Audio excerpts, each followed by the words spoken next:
नमस्कार दोस्तों। आज का प्रश्न है कि क्या 58 साल के बाद कंपनी नौकरी पे रख सकती है और क्या पीएफ चालू करा सकते हैं?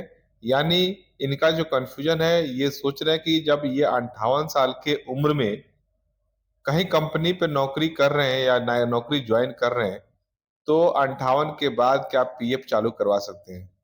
तो सबसे पहला मैं ये पूछना चाहता हूँ कि आप 58 के बाद भी पीएफ खाते में पैसा क्यों जमा कराना चाहते हैं? दूसरा, क्या आप पेंशन पाने के लिए ये सब करना चाहते हैं?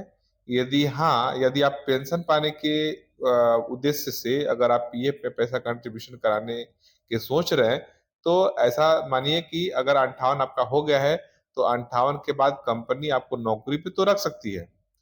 लेकिन आपके पेंशन फंड में पैसा जमा नहीं होगा।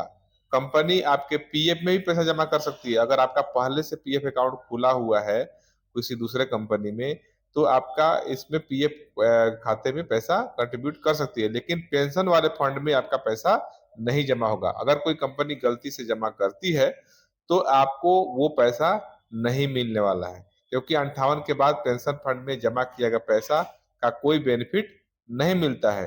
इसलिए आप सबसे पहले तो ये क्लियर कीजिए कि आप 58 के बाद भी पीएफ क्यों चालू करवाना चाहते हैं?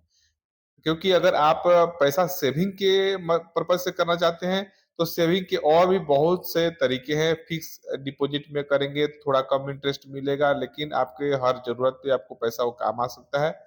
दूसरा, अगर आप एसआईपी वगैरह करते हैं, म्यूचुअल फंड वगैरह में करते हैं, तो भी आपको मार्केट के हिसाब से आपको जो उसका बेनिफिट है वो मिल सकता है। और भी बहुत सारे इन्वेस्टमेंट और जमा करने का तरीका है, सेविंग खाता में है, फिक्स डिपॉजिट है। परंतु पीएफ में ही अगर आप जमा करवाने के लिए सोच रहे हैं, तो भी उसका ऑप्शन है, आप जमा करवा सकते हैं। यदि आपका पहले से पीएफ खाता है तो नया पीएफ खाता नहीं खुलेगा और आपके पीएफ खाते में ही पैसा जमा होगा। पेंशन फंड वाले पैसे फंड में पैसा कोई भी जमा नहीं होगा। जिस अगर आपके मन में कोई पेंशन पाने का अगर कोई विचार है, तो आपको 58 के बाद कोई पेंशन फंड में जमा पैसा नहीं होता है, ना ही पेंशन मिलता है। तो आशा करता हूँ आपके प्रश्न का उत्तर आपको मिल गया होगा।